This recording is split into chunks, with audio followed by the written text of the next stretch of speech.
Can I start? Yeah. whenever you're ready. All right, hi, I'm Sasha, and today I'm talking about RSA. Okay, so we're gonna quickly go over public key crypto systems, then the algorithm, and then the proof of correctness. And I have a short conclusion, because this is only like a 12-minute presentation. Okay. All right, public key crypto systems. So the idea of a public key crypto system is that the encryption procedure and the encryption key for each person is public, so everyone knows it. There's no secrecy there. So if Alice is actually, I guess, if Bob is sending a message to Alice, then Alice has her encryption procedure public and Bob can see it, but only Alice knows the corresponding decryption procedure D. So only she can decrypt this message that Bob is sending to Alice. No one, so anyway, the idea is that no one but Alice knows D. And as a result, we have a few properties here that such an encryption system must follow. For one, obviously the decrypting an encrypted message should, I guess I forgot which order I was sending the message, but okay. Obviously, decrypting an encrypted message should lead to the original message. There's also the additional requirement that encrypting a decrypted message should lead back to the original message, so there have to be inverse functions essentially.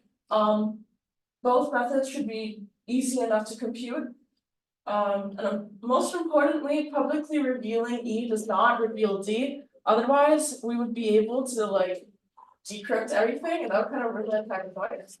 So RSA relies on an encryption key with two integers, E and N, and a decryption key, D and N, or technically you could just say D, since the N is the same. Yeah. All right. So RSA.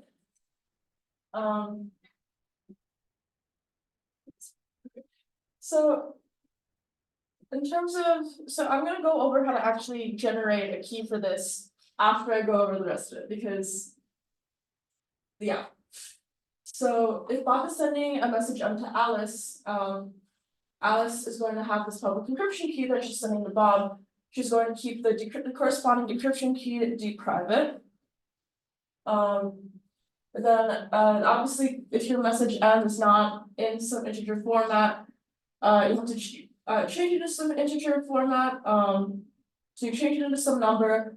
There's a requirement that this number M must be less than N. If you have long messages, you can just split them up into chunks of numbers less than N.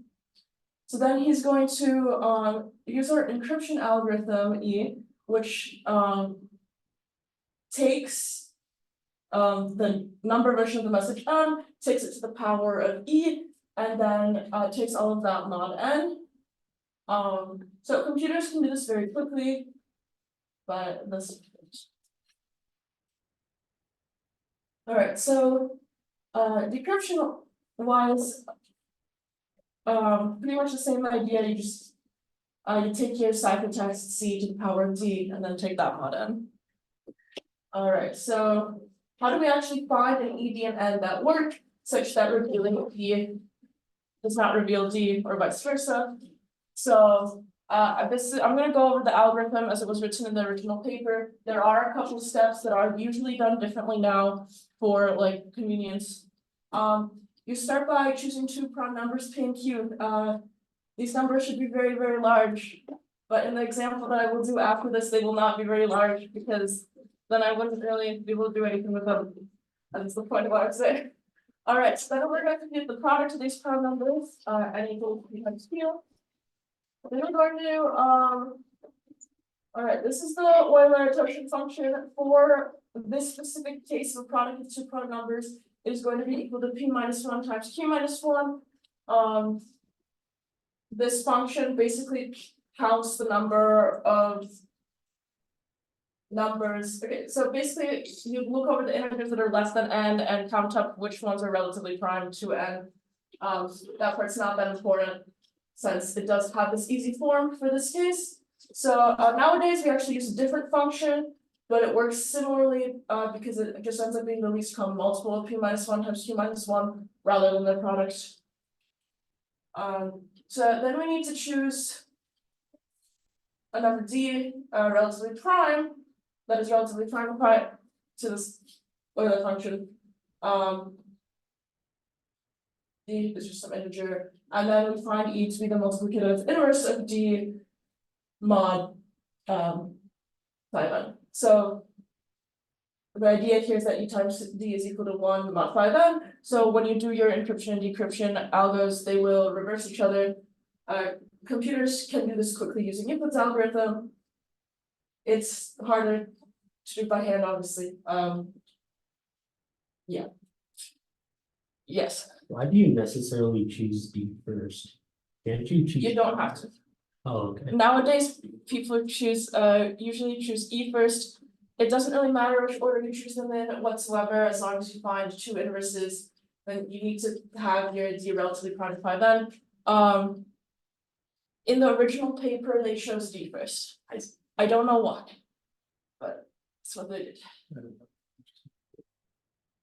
Alright, so for example, I stole this example directly from the paper. But yeah, obviously we would not use these small prime numbers because we can definitely decrypt here, but pretend they're large numbers. Okay, so we're choosing P equals 47 and P equals 59. We're going to compute the product, which is 2,773. We're going to compute this Euler function, which is going to end up being 4658 or 2,668. We're gonna pretty much arbitrarily choose D equals 157. Ideally, D should also be pretty large. Anyways, it's obviously relatively prime phi n. Wait, that's not obvious, I don't know. But okay, it just trust me on that. So then we find E to be 17 as our multiplicative inverse mod of that should be mod of 2,600. Wait, no. Yes. Yes. Yeah. Okay.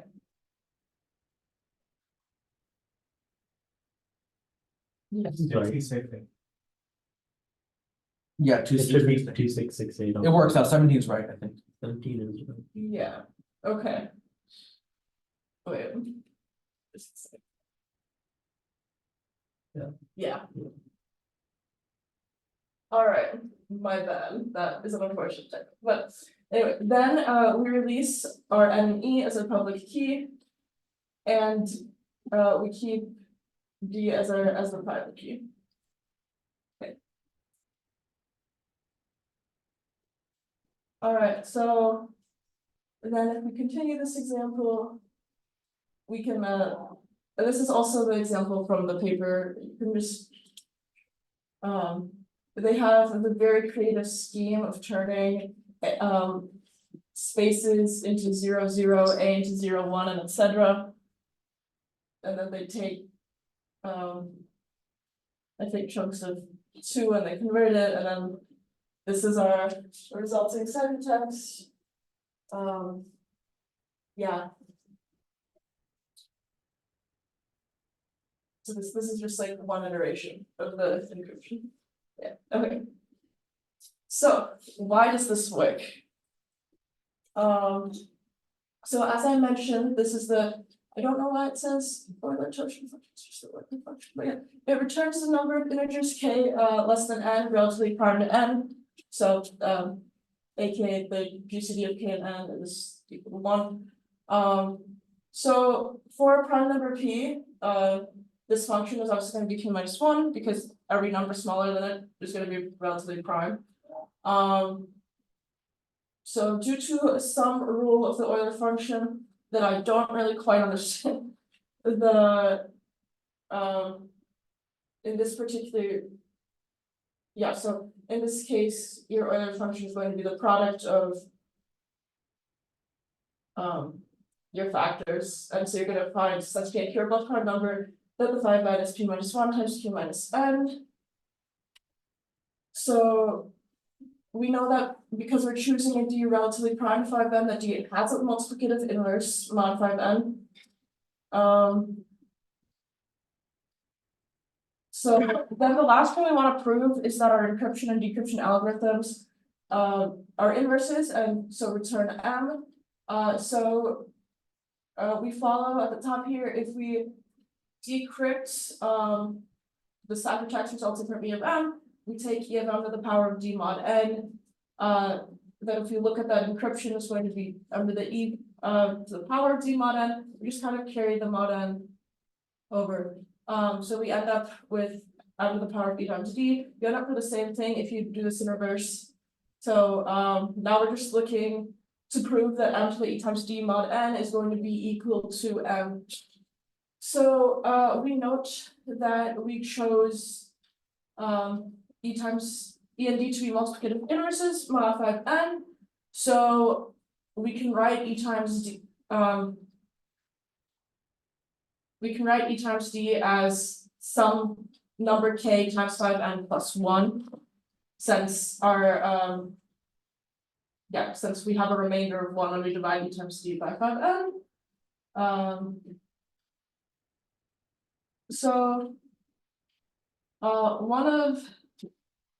There's a theorem that says that for any integer a which is relatively prime to b, a to the power of 5b is going to be, it's a theorem regarding this function, this other function. So you're going to get that a to the power of 5b is congruent to 1 mod b.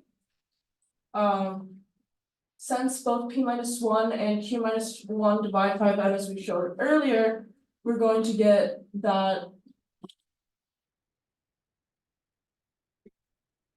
Yeah, so we're gonna get that m to the p minus 1 is congruent to 1 mod p, which is going to result in this whole m to the power of k times 5n plus 1 being congruent to m mod p, because we have, so we get that m to the power of k times 5n is equal to 1 mod p because p minus 1 is a factor of that 5n, so then you just multiply by that m to the power of 1 on the side. You do the exact same thing for q, so you have that this huge like power of m is equal to m mod p and m mod q, and those should be congruency signs. Yeah. So this is true for, so we've considered like all integers a that are relatively prime to b, so the last one we have to consider is 0 in this case. Because p and q are prime, so the only integer the only possible integer that is less than p or q, or not necessarily less than, but the only result that's going to the only numbers that are not relatively prime to p and q are going to be congruent to 0 mod p or 0 mod q, and in this case it's kind of a trivially true because 0 to whatever power is 0, then 0 mod whatever is still going to be 0. So as a result, we found here that m to the power of e times d is congruent to m to the power of k times 5n plus 1, which is congruent to m mod n, which means that we have successfully created d and e to be inverse functions of each other.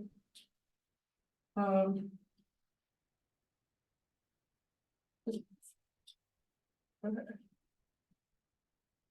Wait, I'm going backwards, aren't I? Okay. This actually is big. Yeah, it's quite annoying. All right. Yes, so the paper did offer kind of like a proof of security.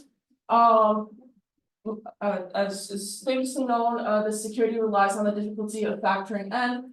By they like had it well covered by 1977 standards, and I searched up. Obviously, there are very outdated standards, but at the time, 200 n that is 200 digits long would have taken 3.8 times 10⁹ years to factor. Obviously, we can do this. Theoretically, we can do this faster now because our computers are better, but so we use a few hundred digits now instead. And using classical computers, we don't currently have a polynomial time algorithm for factoring n, so it like takes forever and we can't really do it. The paper also considers some other methods of finding d from e. without like factoring n, but they reasoned that any of these methods would be at least as hard as factoring n. So their main conclusion was, as long as we can't factor n in polynomial time, RSA is great. If only there was some way to factor n in polynomial time, I don't know, non-classical computers, that'd be crazy. Anyway, all right. All right, so RSA is very cool, and I was reading, I read the Wikipedia page because I was curious to how these people came up with RSA. And it turns out it was Passover and they had a bunch of wine. So I think that makes perfect sense. Yes. Yeah. All right. Questions?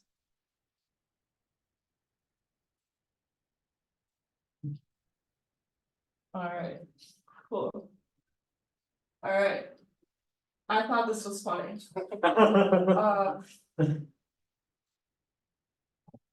I guess they were correct, but yeah. All right. It's the original paper. Yeah. All right. Well, thank you.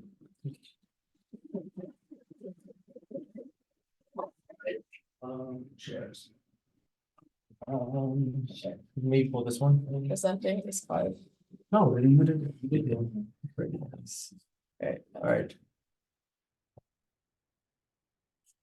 Next up will be under. Oh, this.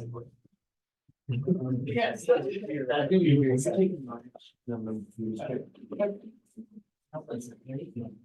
Yeah.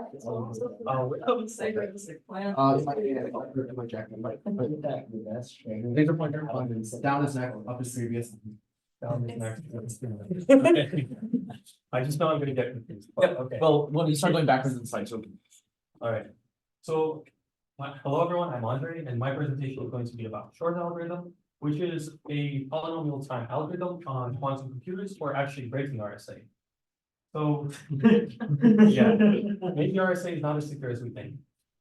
So this is a bit of an outline. I'm going to talk about the RSA problem first of all, and then about the algorithm implementations, and then why do we still use RSA today.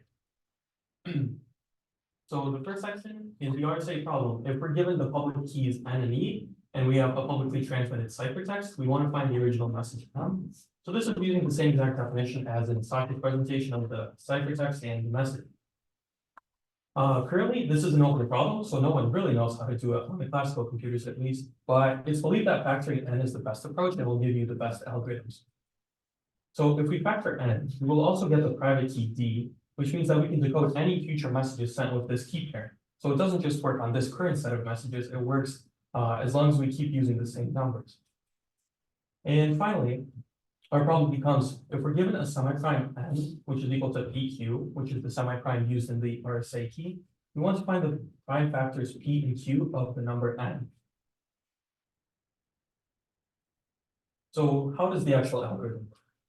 First of all, we need a definition from number. So if a and n are integers such that a is co-prime to n, then the order of a mod n is defined as the smallest positive integer r, such that a to the r is congruent to 1 mod n. So by Euler's theorem, a to the power of 5n is congruent to 1 mod n. So we know that r divides 5n, which we'll need for, I guess, the proof of the correctness of Shor's algorithm. And in the algorithm, we want to factor n, but actually we can replace this problem with the problem finding r, which is the order of a mod n. So how does it work? There's going to be 3 steps. The first step is a random number generator. We want to pick a random number a such that 1 is less than a is less than 1, and we want to calculate the greatest common divisor of a and n.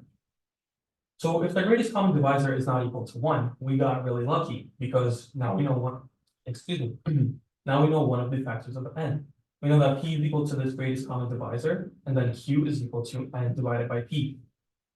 However, the overwhelming majority of the time, their greatest common divisor is not going to be equal to 1, or sorry, is going to be equal to 1. So we move on to step number 2. So in step number 2, we want to find the order of a mod n, and we want to label it r. So a to the r is congruent to 1 modulo n, like I said. And this means that n divides a to the r minus 1 just because of properties of congruencies. So furthermore, we can actually factor this as, there we go, n divides a to the r over 2 minus 1 times, and that should be a to the r over 2 plus 1. So this is the difference of squares factoring. And then using that, we know that if r is odd, we can't use difference of squares because we want r over 2 to be an integer. So we have to go back to step 1 and choose a new number. And furthermore, it's impossible that n divides a to the power of r over 2 minus 1, because then we know that a to the power of r over 2 is congruent to 1 modulo n. That would mean that the order of a mod n is r over 2, which is less than r, which actually contradicts our original assumption that the order was r. And so ideally, we want n to share a factor with a to the power of r over 2 minus 1, that's less than n, because this will actually tell us the factors of n. We know that n is the product of two products. So finally, in the third step, we want to factor. We want to compute the greatest common divisor of n and a to the r over 2 minus 1, which this number we already computed in the previous step. So if g is equal to 1, then we know that n divides a to the power of r over 2 plus 1, which tells us absolutely nothing, like I said. Because this just means that n is a factor of a to the r over 2 plus 1. That doesn't help us at all. That tells us nothing about n. So we have to go back to step 1. Now, if g is greater than 1, then g is actually going to be one of the prime factors of n. So we're done. We know that g is p, and the other factor is n over g, which we can label as q. And in his original paper, Shor actually proved that the probability of the algorithm working, given a random a, is at least 1/2. But the exact probability is an open problem. We don't know how good this algorithm really is. So finally, what's the implementation of the algorithm? I have a quick question. So is it is it at least a half on quantum computers or classical computers? Oh, no. So this algorithm, it actually doesn't matter what we're running this on. This is an algorithm that can run on any computer. The only issue is, as we'll see, step 2 takes non-polynomial time on classical computers. So the algorithm working in any case is at least 1/2 because we can run it on any sort of computer. Yeah, any more questions? Okay. So for the actual implementation, like I said, classical computers actually used for steps 1 and 3, because we just need to calculate the GCD of two numbers of these steps, which a classical computer can do very quickly. In fact, this calculation never needs more steps than 5 times the number of digits. And this is actually a really interesting property of the Euclidean algorithm. So how can we prove this? Well, the worst case for the Euclidean algorithm is if we have two Fibonacci numbers, because we will take the most number of steps to find the greatest common divisor. So what's the proof of this? Well, if the algorithm requires a certain number n steps to find the greatest common divisor of two numbers a and b, such that a is greater than b, then we claim that a is greater than or equal to f of n plus 2, which is the n plus 2 Fibonacci number, and b should be greater than f of n plus 1, which is the n plus 1 Fibonacci number. So we start with a base case because we're going to use induction. We start with the base case n is equal to 1.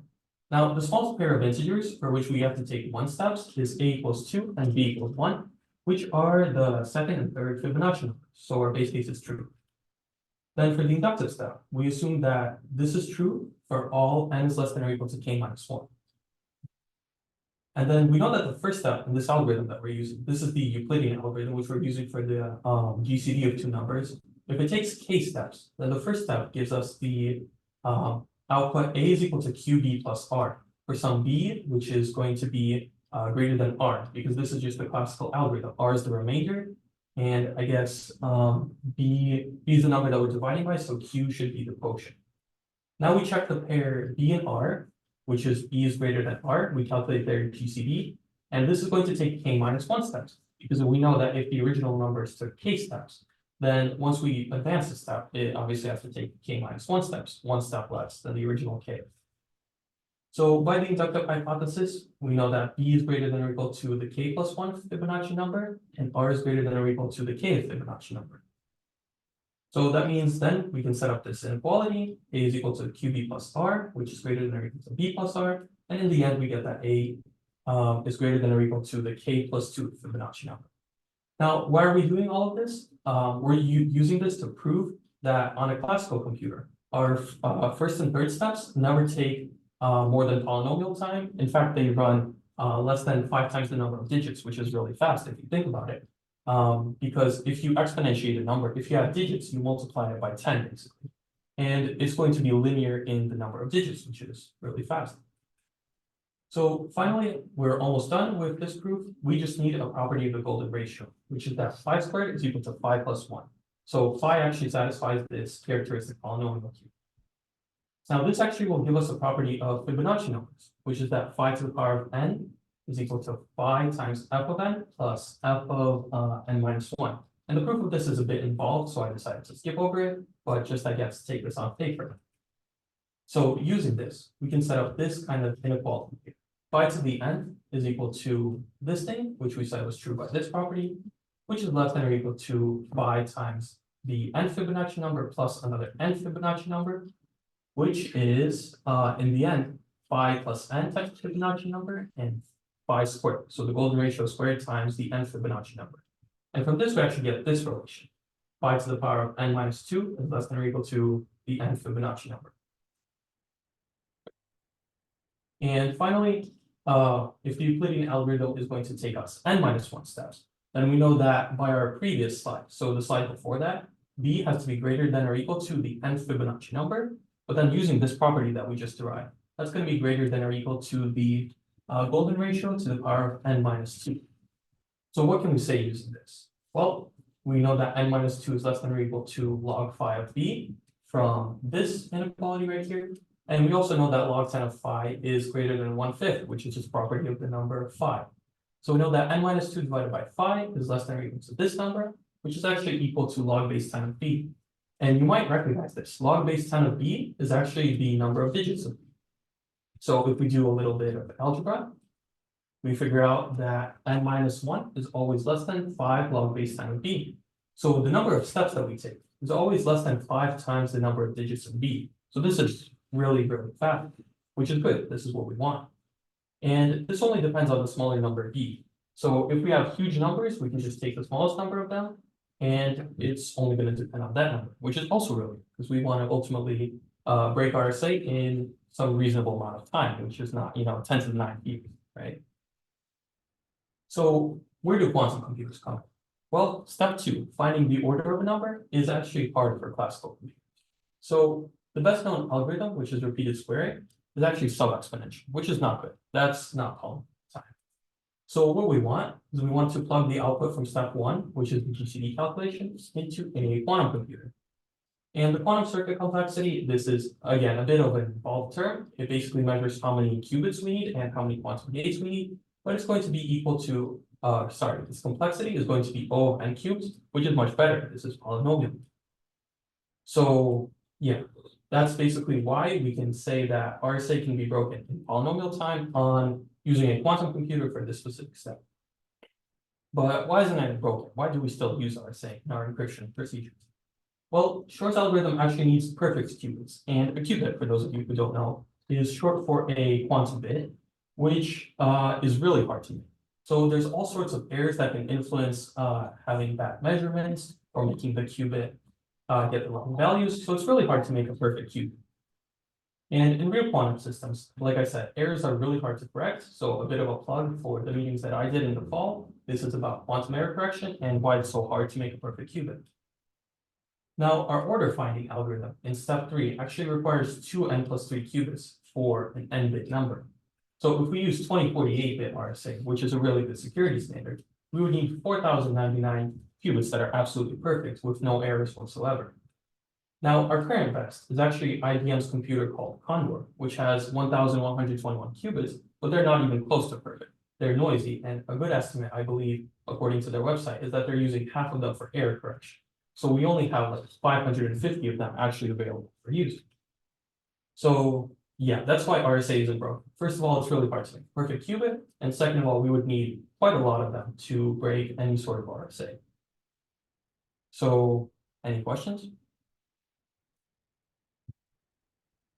Okay, great. And then I have a relevant XKCD. Maybe some of you have seen this one before. Thank you. Yep.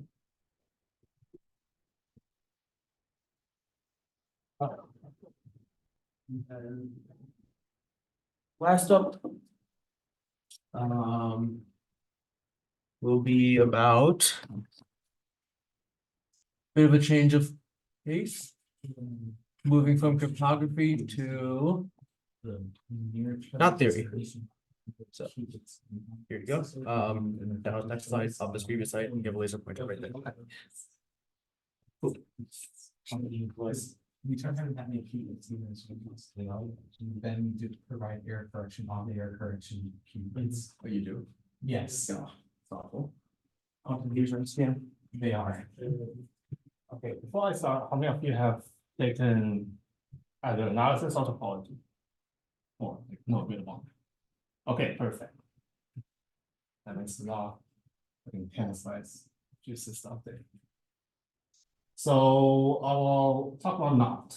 Knot, just visual intuition is a circle in 3D where you can wrap around, right? So if your cable is somehow tied and you cannot untie it, that's a knot. To fully understand this thing, well, I will define it in a second, but you really need like at least one semester of course. And to do all the fancy stuff, you need actual algebraic or analytic or topological stuff, which takes at least one semester of its own. And you can combine them, you know, algebraic surgery theory, algebraic cooperatism, that's like another course or two. But we're not doing that. I'll explain a simple thing after understanding this definition. So knot is embedding of S1. S1 is a circle to R3. R3 is this row. And two knots are equivalent if there's the orientation preserving homomorphism. A knot is unknot if the knot itself is homomorphic to S1. Okay, totally clear, right? Okay, then I'll skip all these definitions and we know everything. No, let me define all these terms. What do they mean? All right, so to do that, we need these four terms. I recall from your analysis of topology class, this is definition for continuity, but take it into a different approach. Right, there's no break in your function, and that's good enough. So yeah, formally, for every small neighborhood on the x axis, you get a small distance in the y direction. And equivalently, you can use the topological definition that pre-image of open set is open. And the curious open set with that. So it's a set that do not include the boundary essentially. Okay. A homomorphism is essentially a bijection in the topological sense. Right, so it has a continuous function from x to y, and they have a continuous inverse. Right, so note that this is not a continuous bijection. Do I have a marker anywhere?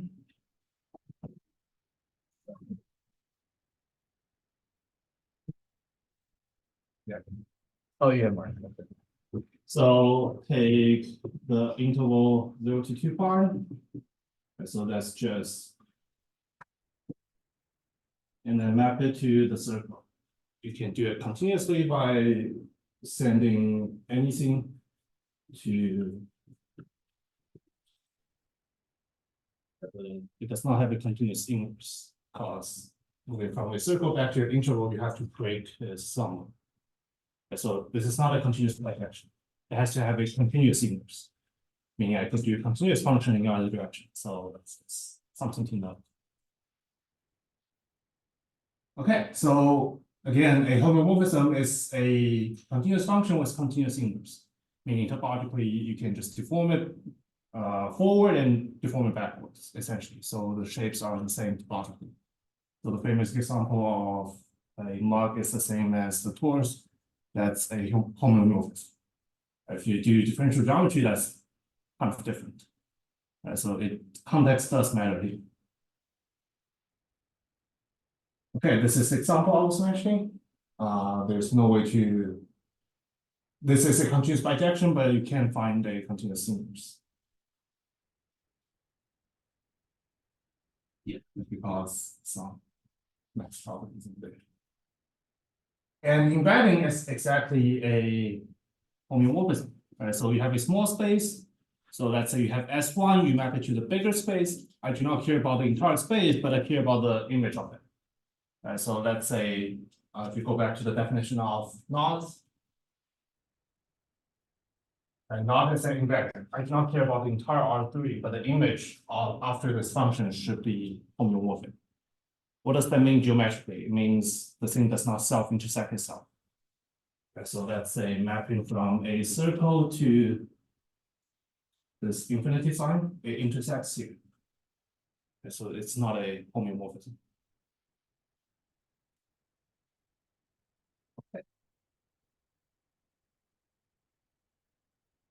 Okay, so again, embedding is a function in which the image is homeomorphic to the domain.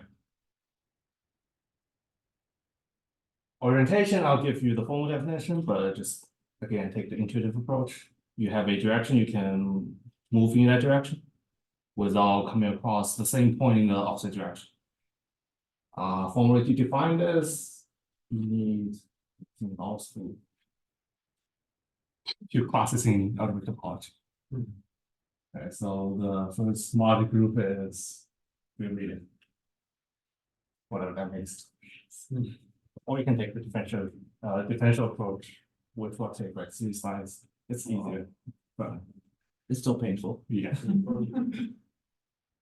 Orientation gave me so much issue with manifolds. That was awful. That's the reason why I didn't take 5.6. It'll be easier. No, I just- didn't know I didn't take 525 because I was a bad professor. Okay, yeah. Fair enough.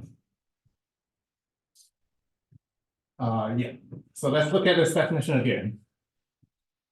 So a knot is embedded. That means for S1 for a circle, I somehow twist it around and then map it to R3, there are no self-intersection. Right, so it's exactly fits your intuition for like a messy cable, somewhere. Two knots are equivalent if there's a orientation to certain homeomorphism. Meaning the direction is the same, I could just push things around, it doesn't really matter. So say, if this is embedding, you have a circle, this is exactly the same as circle. Square is same as circle. You just continuously push stuff around. And now it's on knot, it is homeomorphic to S1. So this is on knot. There are some more complicated examples. Which will require some drawing. And so a knot like that. It's actually a big but. And so if you have things that's trickling around, think of the messy cables at home. If you cannot knot them, meaning you cannot just give a direct line of it, then it's knotted. Won't be using not too much. So these are some examples. It's better in my drawing. But yeah, all of these are not, meaning it's not a circle.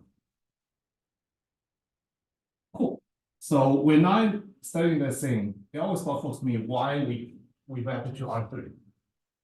I mean, it's intuitive because that's where the most natural examples come from. But is there a reason why we cannot map it to, let's say, R2, a plane, or R4? Right, so for this talk, I want to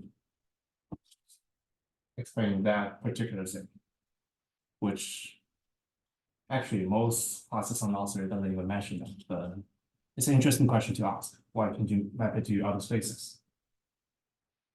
It turns out they're not very interesting. If you map it to R2, it's unknown. If you map it to anything beyond R3, it's unknown. Because you have the actual dimension to unknown or move around the knot.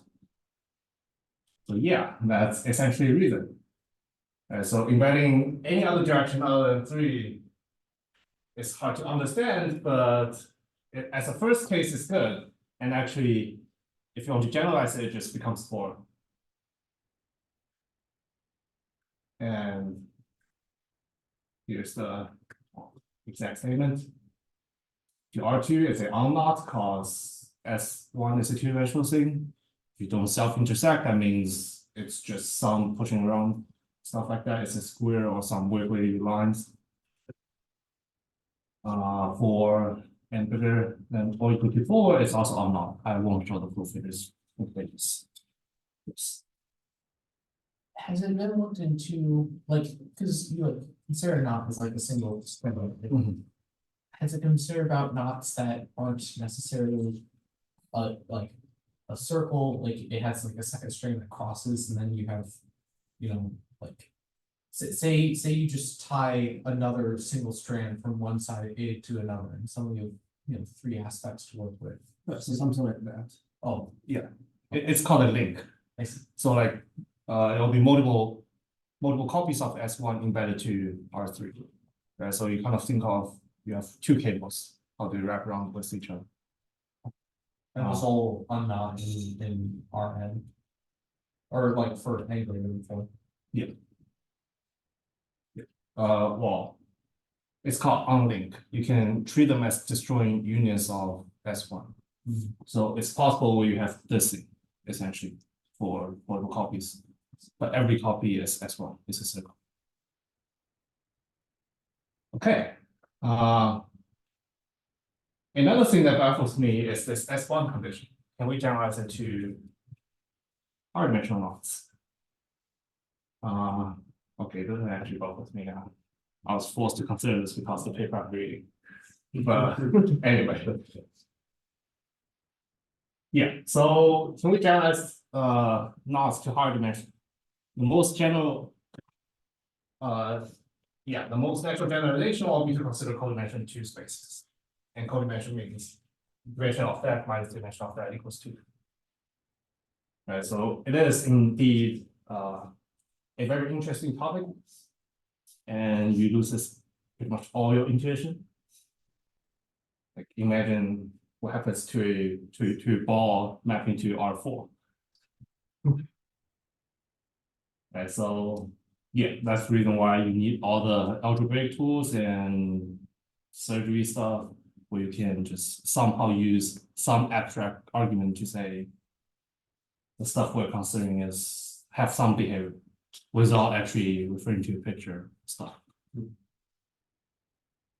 Right, then for higher dimensional knots, how about we change the dimension of R?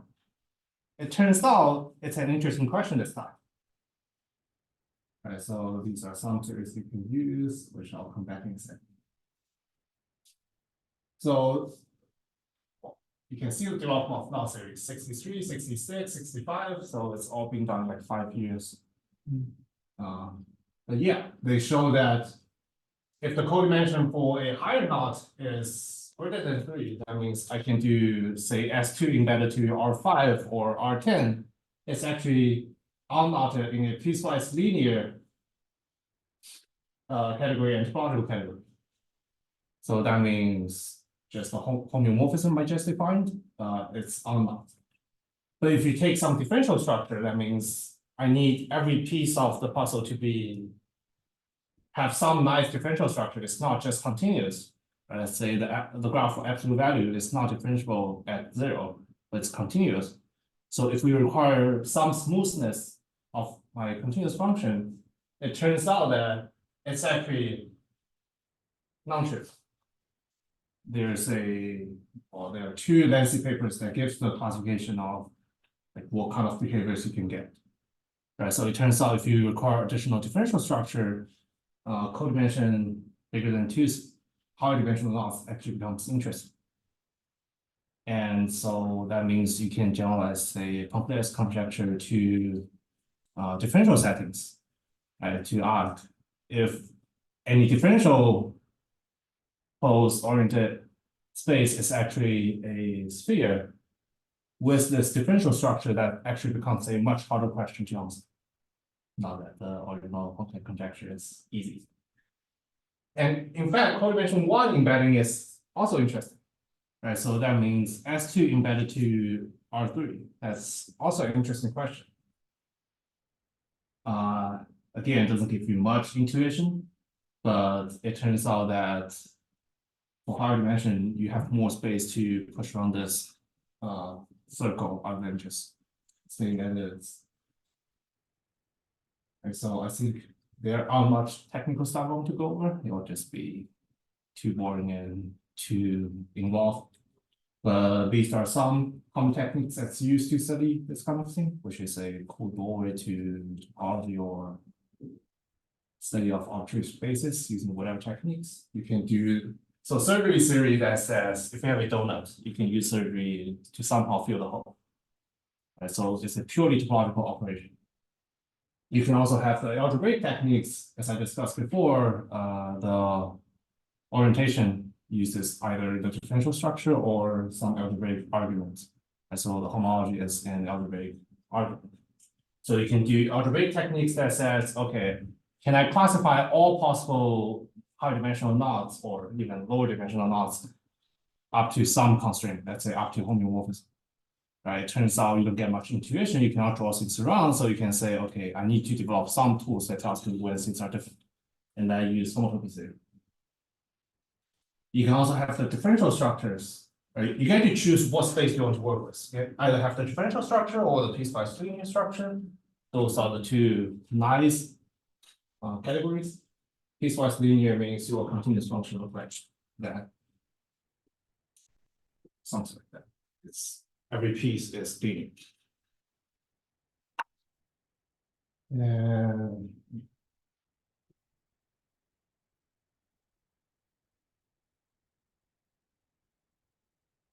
yeah. You can also choose the differential spaces where you have some smoothness. You can do some differentiation on the space. It turns out problem to be very different in different categories you choose, right? Different conditions you put on the same space will give you different result. And you can take any combination of those three tools. You have the topological one, algebraic one, the differential ones. You can choose, I want to use algebraic surgery theory, which means you use tools from both sides and see how they somehow is compatible with each other, which is hard. Okay. So as hinted just now, there are other interesting structures that non-series are interested in. One of them is link. So you have multiple copies of S1 and see how they embed. So you have multiple cables, see how the behaviors of that is. You can also have surfaces. Right, so if you ever send a gift, you probably make some ribbon knot, right, as whatever you're tying. So ribbon knot is in fact an immersion. So somehow that means, well, you'll get shapes like, and this will be a horrible drawing. Right, so you somehow have the surface crossing to itself. So you can't tie it there. Right, so that's another interesting thing that people study, and you can do high-dimensional analogs of all these. So the papers I'm reading right now claims to use some ribbon surface technique that solves like 5 conjectures in topology. It was actually, I took a course in open problems in topology. It turns out by the end of the semester, we find that that person essentially solved every single problem that we discussed as a conjecture. And the papers are written poorly. His terminology is non-standard. He called connected sum as something like hyperbolic intersection of spheres or whatever. So hard to read, but interesting in terms of the claim, not interesting in terms of reading the paper. Yeah, so I guess this is a problem with diverse interest. The reason why I introduced knot is not because I'm stuck with that, but you can actually do some quite fun application with that. So for example, we talked about quantum circuits or quantum stuff before. Turns out every quantum circuit, you can rewrite it in terms of this knot language. It's called ZX calculus. Actually improve the efficiency of finding an algorithm and actually coding it. Okay, so for example, the usual quantum circuits will look like that. And every gate is a unitary, it's a rotation. So you can write it essentially as, and here you will specify how much rotation you do. Okay, so this is a really easy component of a quantum circuit, but consider more complicated ones. We have, let's say, there's acting on the first few qubits, something else acting on the other qubits. Right, so you can rewrite stuff in terms of this knot, and somehow classifying knots tells you, say, when two gates are commutative, right? So when can you swap the operation? There are also other applications to just math, as a complex conjecture, all these other stuff. It gives you some geometry on, let's say, molecules. And molecules, if you think about it, every molecule has some structure, and molecules are connected by weak forces, so you can write it as a knot to see if it can be possible to create some new structures. It has application in other stuff, say material science. So let's say the smartphone you have, the touchscreen is actually a complicated topological structure. They have holes everywhere to make sure whatever you're touching the sensor below that can feel it, right? So to improve that, you need some knot theory, or at least they try to use some knot theory to say what's the optimal way of, say, your finger moving corresponding to the sensors underneath getting information. Yeah, other more abstract applications includes logical field theory. That's just not for me, way too complicated. They try to use essentially very hard topological techniques to solve quantum gravity, which could be interesting, but too much for me at least. There are also other applications. If you heard of string theory, that's like the best theory we have. Not possible to do any experiment with. Regardless, the best theory we have in terms of particle physics.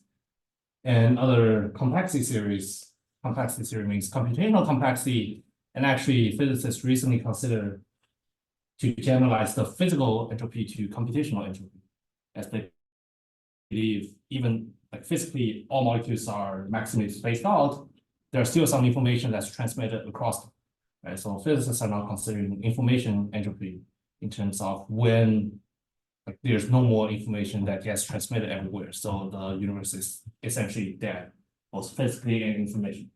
Right? So we can get nothing else from the universe. So yeah, there are some fun applications with knot theory, and hopefully this gives you a brief idea of what knot theory is doing and what are some possible connections it has with other subjects.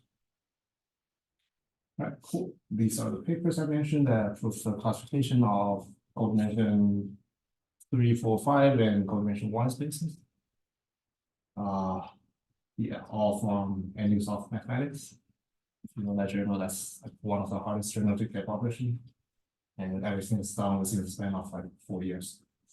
So quite cool. And that's the reason why they don't include any of these in the standard text anyway. Like it's considered boring or well known. So they just say the fact, never explain why. And yeah, that's it. Thank you. Any question? Yes. Has it ever been considered to do knots where you embed it into something that's not like Rn? Yes, you have some derivatives over there, depending on what problem are you considering.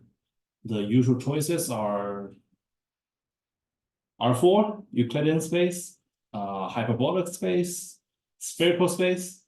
Those are the three like, branches of geometry. But within R4, you can consider whether to use R4 the entire space, or a 4-ball S4, or even homotopy 4 balls. So that means if you study complex conjecture, that's probably something you'll use. Right, to see something has the same homotopy type as S4, but you don't know whether that's S4 or not. Right, so there are some differences in terms of the target space. And different target space will give a different result actually. And my thought was something that's not orientable. Like if you try to embed it into the Mobius strip, does that affect how you can untie things? You can generalize that, but it will not fit into the definition for knot we have. So for every structure, we need to consider what is the same, right? So for this definition, we require equivalence to be orientation preserved. So if you map it to some non-orientable space, then this is still defined. So you need to come up with a new definition of when things are the same. You can just require things to be homomorphic, but that's like possible to follow.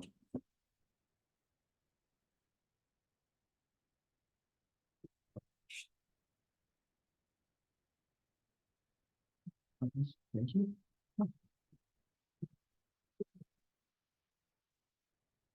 Thanks everyone for coming. I hope it just changed your pace of like short form stuff was interesting.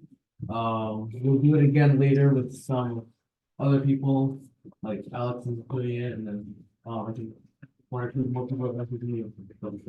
But, yeah. We're gonna get it. People liked it or disliked it, whatever, I'd love to know. It doesn't really keep doing it in the future. But, yeah. Yes, if anyone here has not gotten any Sigma stickers, I have a box here. Yeah, they're the same. But if you want more. They're rather. Yeah, thank you for coming. Bye.